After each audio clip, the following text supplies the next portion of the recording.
कि 1 मिनट में 27 से 28 सांसें लेता है, वो 10 से 12 साल तक जीता है। वहीं पर एक इंसान 1 मिनट में 14 से 15 सांस लेता है और वो 80 से 100 साल तक जीता है। लेकिन एक कछुआ जो कि 1 मिनट में सिर्फ 5 से 6 बार सांसें लेता है, वो 500 से 600 सालों तक जीता है। इससे स्पष्ट है कि जिस जीव की सांसों की संख्या जितनी कम होती है, वो उतनी ही लंबी आयु तक जी सकता है। इसी चीज को समझकर हमारे पूर्वजों ने सांसों की संख्या को कम और उसकी गहराई को ज्यादा करने के विज्ञान पर काम करना शुरू कर दिया था, क्योंकि वो समझ गए थे कि इंसान को जीने के लिए साल या महीने नहीं, बल्कि एक निश्चित संख्या में सांसें मिलती है और सांसों की लेने की गति को कम करके उम्र को लंबा किया जा सकता है। लेकिन सांसों के धीमा और लंबा होने की ये गति प्राकृतिक रूप से होनी चाहिए। जब हम सांस लेते हैं तो वायु प्रत्यक्ष रूप से हमें 3-4 स्थानों पर ही महसूस होती है: कंठ, हृदय, फेफड़े और पेट। मस्तिष्क में गई हुई वायु का हमें पता ही नहीं चलता। कान और आंख में गई हुई वायु का भी कम ही पता चलता है। श्वसन तंत्र से भीतर गई वायु अनेकों प्रकार से विभाजित हो जाती है, जो अलग अलग क्षेत्र में जाकर अपना अपना कार्य करके पुनः भिन्न रूप में बाहर निकल आती है। ये सब इतनी जल्दी होता है कि हमें इसका पता ही नहीं चल पाता।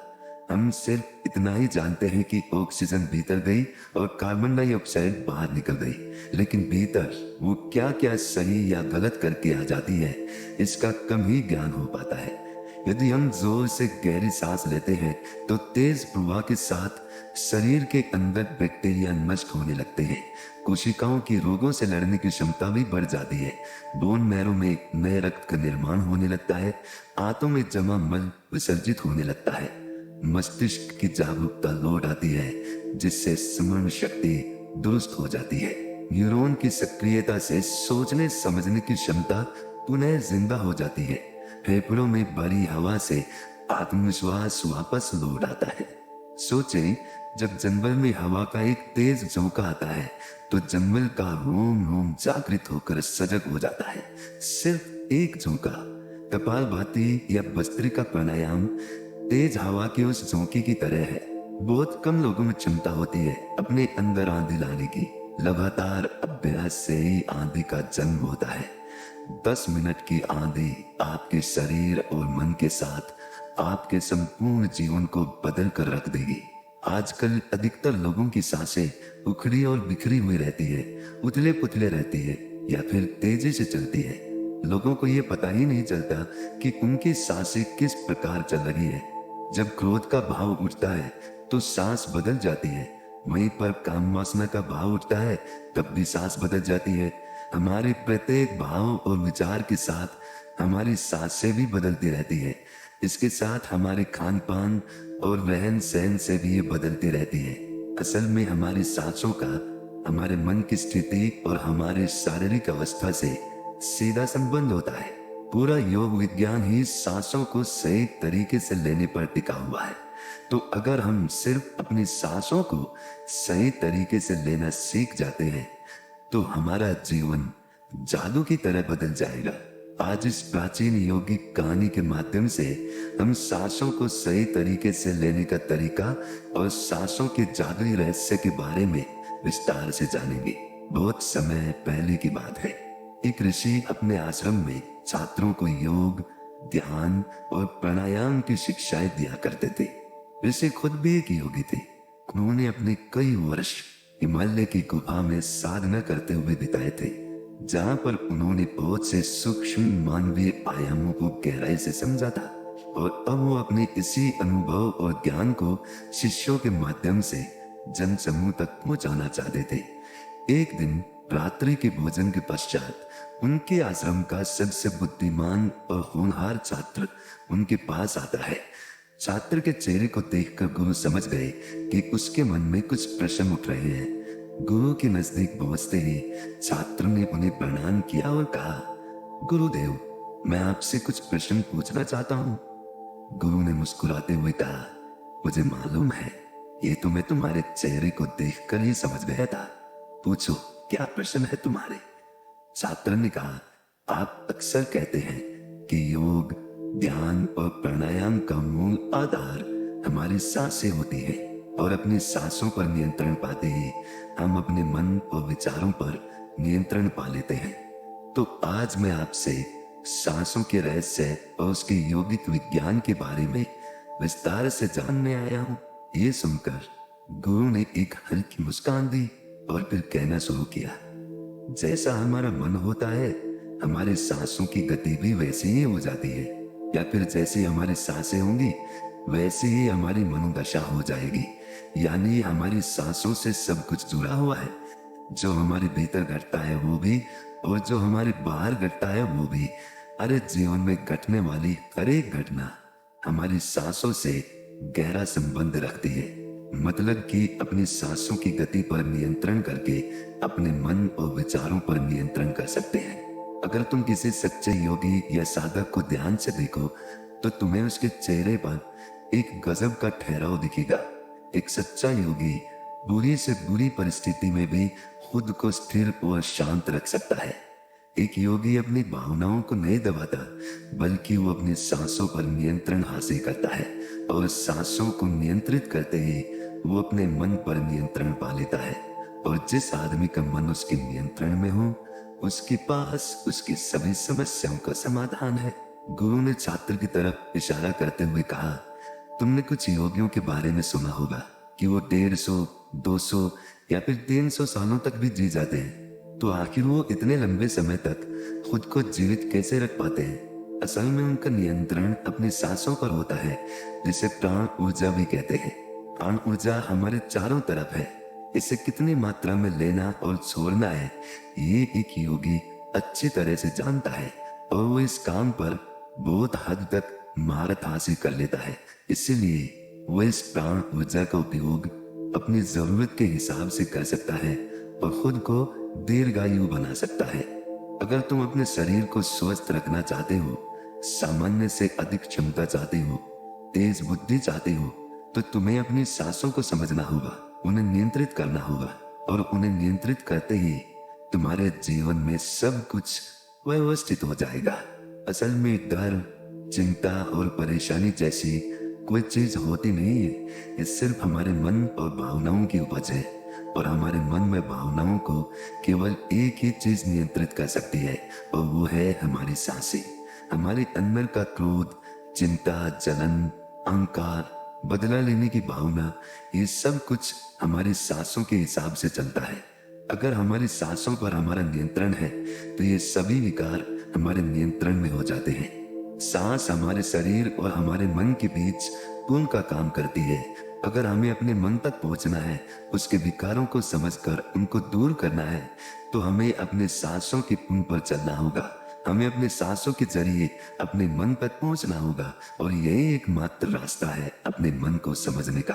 अगर तुमने कभी किसी बच्चे को सोता हुआ देखा हो तो तुमने अनुभव किया होगा, जब वो बच्चा सांस अंदर लेता है तो उसका पेट फूलता है, और जब सांस छोड़ता है तो पेट पिचक जाता है। यानी कि एक बच्चा अपने पेट, अपनी नाभि से सांस लेता है, जो कि सांस लेने का सबसे प्राकृतिक और सही तरीका है। अपनी इस गहरी और लंबी सांस की वजह से बच्चे का मन उत्साहित और हल्का रहता है। उसका शरीर ज्यादा प्राकृतिक तरीके से काम करता है। तुमने देखा होगा, बच्चा अपने मन में किसी बात को ज्यादा लंबे समय तक नहीं रखता, और ना ही वो किसी से ज्यादा लंबे समय तक गुस्सा रह सकता। अगर उसे किसी गलती पर डांट या मार दिया जाए तो कुछ समय बाद उसे भी भूलकर अपने खेल में मग्न हो जाता है। बच्चा इतना सरल इसीलिए हो पाता है क्योंकि उसकी सांसें प्राकृतिक रूप से चलती है, यानी नाभि से। बच्चे के शरीर को विकास चाहिए, विकास के लिए ज्यादा ऊर्जा, और ज्यादा ऊर्जा के लिए ज्यादा लंबी सांसें चाहिए। इसीलिए प्रकृति ने उसे ज्यादा लंबी सांसें दी है। हालांकि ये लंबी सांसें हर मनुष्य को दी गई है, लेकिन इंसान ने अपने जीवन में कुछ अप्राकृतिक परिवर्तन कर अपनी सांसों को छोटा कर लिया है। वो पेट की बजाय अपने सीने से सांसों को लेता है। हम जितनी छोटी सांस लेंगे उतनी चिंता और बकवास से भरे रहेंगे। हमारी सांसें जितनी लंबी और गहरी होंगी, हम उतने ही खुश और शांत रहेंगे। गुरु ने आगे कहा कि एक आदमी एक मिनट में 14 से 15 बार सांसें लेता है। सांस का सीधा संबंध हमारे मन की स्थिति और हमारे शारीरिक कंपन से है। अगर 1 मिनट में ली जाने वाली सांसों की संख्या 11 से नीचे आ जाए तो हम अपने आसपास होने वाले कई कंपनों को समझना शुरू कर देंगे। यानी जानवरों की आवाजें हमारे लिए स्पष्ट हो जाएगी। तुमने सुना होगा कि शेर और बाघ जैसे खूंखार जानवर भी कुछ योगियों के सामने आते ही पालतू बिल्ली की तरह व्यवहार करने लगते हैं। ऐसा इसीलिए हो पाता है क्योंकि उन योगियों ने अपनी सांसों की संख्या को कम करके जानवरों की आवाजों, उनकी भावनाओं और कंपनों के साथ एक संवाद स्थापित कर लिया है। अगर 1 मिनट में ले जाने वाली सांसों की संख्या 9 से कम हो जाए तो पेड़ और वनस्पति जो कार्य कर रहे हैं वो समझना हमारे लिए आसान हो जाएगा। अगर हमारी सांसें 1 मिनट में 6 से कम हो जाती है तो बेजान चीजें कैसे काम करती है ये समझना हमारे लिए आसान हो जाएगा। बेजान चीजों के कंपन और उनसे जुड़ी दुनिया हमारे लिए स्पष्ट हो जाती है। दूसरे शब्दों में कहा जाए तो ब्रह्मांड की प्रकृति समझी जा सकती है और ऐसी स्थिति पर पहुंचकर ही बहुत से योगी और ऋषि मुनि ब्रह्मांड के रहस्यों और उनमें घटने वाली घटनाओं की भविष्यवाणी कर देते हैं। हमारा शरीर जितना स्थिर होगा हम उतनी ही कम सांसें लेंगे। अगर हम अपने पूरे शरीर को स्थिरता के एक निश्चित स्तर पर ले जाएं और बहुत तेज सांस ना ले तो हमारा बोध बढ़ता चला जाता है। दोस्तों, योग विज्ञान के अनुसार एक साधक अपनी सांसों पर नियंत्रण करके ऐसी बहुत सी चीजें कर सकता है जो साधारण इंसान के जीवन से परे है। योगिक परंपरा में तो ये भी कहा जाता है कि अपनी सांसों को घंटों तक रोककर एक आदमी एक नए मानवीय आयामों का अनुभव कर सकता है। ऐसी बहुत सी बीमारियां जो जानलेवा हो सकती है या जिनका कोई इलाज नहीं है उन्हें केवल अपने मन और दिमाग पर नियंत्रण रखकर ठीक किया जा सकता है। अपनी सांसों पर नियंत्रण करके व्यक्ति एक ऐसी मानसिक स्थिति तक पहुंच सकता है जहां जीवन में आने वाले उतार चढ़ाव उसे परेशान नहीं कर सकेंगे। कुछ लोगों को ये सब बातें कहानी लग सकती है क्योंकि आमतौर पर लोग ऐसा नहीं करते हैं और कोई भी चीज जिस पर उन्हें यकीन नहीं होता उसे अंधविश्वास कहकर नकार दिया जाता है। लेकिन पुरानी योगिक परंपराओं का पालन करने वाले लोग ऐसी बातों का दावा करते हैं। उन्हीं लोगों में से एक है स्वामी रामा। स्वामी रामा हिमालय की गुफाओं में रहा करते थे। उन्होंने बचपन से ही योग की प्रणालियों का अभ्यास शुरू कर दिया था। 1970 में स्वामी रामा एक अमेरिकन रिसर्च लेबोरेटरी में गए। अपनी सांसों पर नियंत्रण करके उन्होंने अपने दिमाग और मन पर कि वो जब चाहे जितने समय के लिए चाहे अपनी सांस, ब्रेन वेव्स, हृदय की धड़कन और शरीर में बहने वाले खून को रोक देते थे। लेबोरेटरी में मौजूद डॉक्टर्स ने स्वामी रामा के शरीर पर रिसर्च की और उन्हें मृत घोषित कर दिया। लेकिन इस अवस्था में भी स्वामी रामा सब कुछ महसूस कर सकते थे। ये देखकर वहां मौजूद रिसर्चर्स की टीम दंग रह गई थी। साथ ही स्वामी रामा अपने शरीर में अपनी मर्जी से ट्यूमर की ग्रोथ को घटा और बढ़ा भी सकते थे। रिसर्चर्स की जिस टीम को हिमालयन योगियों के सारे दावे अंधविश्वास और पाखंड से भरे लगते थे वो अचानक से उन्हें इनर साइंस प्रतीत होने लगे थे। एक भीतरी विज्ञान जो साधारण मनुष्य की कल्पना से भी परे है। सांसों को ध्यान पूर्वक लेना ये एक प्राचीन योगिक टेक्निक है। एक योगी जिसने अपनी सांसों पर नियंत्रण हासिल कर लिया है वो जब चाहे अपनी सांसों को रोक सकता है। स्वामी रामा के अनुसार अगर आप अपनी सांसों को समझ गए तो आपके शरीर में होने वाली वो बीमारियां जिनका इलाज आज मेडिकल साइंस के पास भी नहीं है, सांसों के माध्यम से उन्हें भी ठीक किया जा सकता है। श्वास के गूढ़ रहस्यों को समझाने के लिए बाद में स्वामी रामा ने अपने कुछ साथियों के साथ मिलकर एक किताब भी लिखी है जिसका नाम है साइंस ऑफ डेथ। गुरु ने आगे कहा, जब सांस विचलित होती है तो मन भी अस्थिर हो जाता है, लेकिन जब सांसें शांत होती है तो मन भी स्थिर हो जाता है और योगी दीर्घायु हो जाता है। इसलिए हमें अपने स्वास्थ्य पर नियंत्रण करना सीखना चाहिए। गुरु ने शिष्य की आंखों में देखते हुए कहा, तुम्हें क्या लगता है, क्या तुम जितनी लंबी सांसें अंदर लेते हो उतनी ही लंबी सांस बाहर भी निकालते हो? नहीं, सामान्य स्थिति में हम जो सांस अंदर लेते हैं उसकी लंबाई 10 अंगुल होती है और सांस बाहर निकालते समय इसकी लंबाई 12 अंगुल हो जाती है। यहाँ 1 अंगुल का मतलब 1 उंगली मोटाई से है।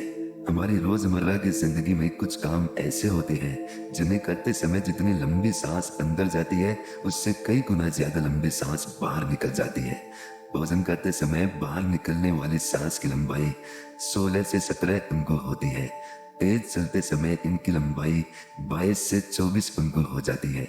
दौड़ते समय निकलने वाली सांसों की लंबाई 45 से 50 अंगुल तक पहुंच जाती है। संभोग करते समय 50 से 60 अंगुल। सोते समय नींद में बाहर निकलने वाली सांसों की लंबाई 60 से 70 अंगुल तक पहुंच जाती है। इसलिए हमारे शास्त्रों में काम और क्रोध पर नियंत्रण रखने की बात कही गई है, क्योंकि ये हमारी प्राण शक्ति को क्षीण कर देती है। श्वास को इंसान की प्राण शक्ति भी कहा जाता है। जब एक 200 वर्षीय व्यक्ति से उसकी लंबी उम्र का राज पूछा गया तो उसने 2 ही चीजें बताई। पहला, नाभि तक भरकर पूरी सांस ले, और दूसरा, रीढ़ की हड्डी को हमेशा सीधा रखे। साधारण से लगने वाली ये दोनों बातें योग और प्राणायाम की दृष्टि से बहुत महत्वपूर्ण है। असल में शरीर के अंदर जाने वाले सांस की लंबाई कम और बाहर निकलने वाले सांस की लंबाई ज्यादा होती है। यदि किसी तरीके से बाहर निकलने वाली प्राण वायु की लंबाई को कम कर दिया जाए तो लंबी उम्र को प्राप्त किया जा सकता है। सौर शास्त्र के अनुसार यदि बाहर निकलने वाली प्राण वायु की लंबाई 1 अंगुल कम हो जाए तो व्यक्ति निष्काम हो जाता है, यानी उसके अंदर काम वासना खत्म होने लगती है। 2 अंगुल कम होने से आनंद की प्राप्ति होती है। 3 अंगुल कम होने से लेखन शक्ति बढ़ती है। 4 अंगुल कम होने से वाक सिद्धि प्राप्त हो जाती है। 5 अंगुल कम होने से आदमी को दूरदृष्टि प्राप्त होती है। 6 से 7 अंगुल कम होने से साधक के अंदर अति तीव्र गति से चलने की शक्ति आ जाती है। वो कुछ ही पलों में एक स्थान से दूसरे स्थान पर पहुंच सकता है। 8 अंगुल कम होने से साधक को 8 सिद्धियां प्राप्त हो जाती है। पवन पुत्र हनुमान को 8 सिद्धि नवनीत के दाता इसीलिए कहा जाता है क्योंकि उन्होंने 8 सिद्धियों को प्राप्त कर रखा है। ये 8 सिद्धियां हर इंसान में होती है, बस जरूरत है तो इन्हें जागृत करने की। बाहर निकलने वाले सांसों की लंबाई 12 अंगुल कम होने पर योगी को इच्छा मृत्यु प्राप्त हो जाती है। फिर वो जब चाहे तब तक खुद को जीवित रख सकता है, लेकिन ये सोई हुई शक्तियां केवल तभी जागृत होंगी जब मन में इन्हें जागृत करने की तीव्र अभिलाषा होगी। और मन का स्थूल रूप श्वास है, यानी सांसें है। इसीलिए सबसे पहले सांसों पर नियंत्रण करना होता है। भगवान शिव पार्वती को बताते हैं कि रात में ईड़ा नाड़ी और दिन में पिंगला नाड़ी को रोकने में जो सफल हो जाता है वही असल में सच्चा योगी होता है। नाड़ियों के विज्ञान के बारे में हम किसी और वीडियो में विस्तार से बात करेंगे। गहरी सांस लेने के इतने सारे मानसिक और शारीरिक फायदे हैं कि अगर उन पर बोलना शुरू कर दें तो यह वीडियो और भी लंबी हो जाएगी। इसलिए इस बारे में किसी और वीडियो में बात करेंगे और इस वीडियो पे ही खत्म करते हैं। मुझे उम्मीद है कि आपको इस वीडियो से बहुत कुछ सीखने को मिला होगा। और जाने से पहले एक बार फिर याद दिला दूं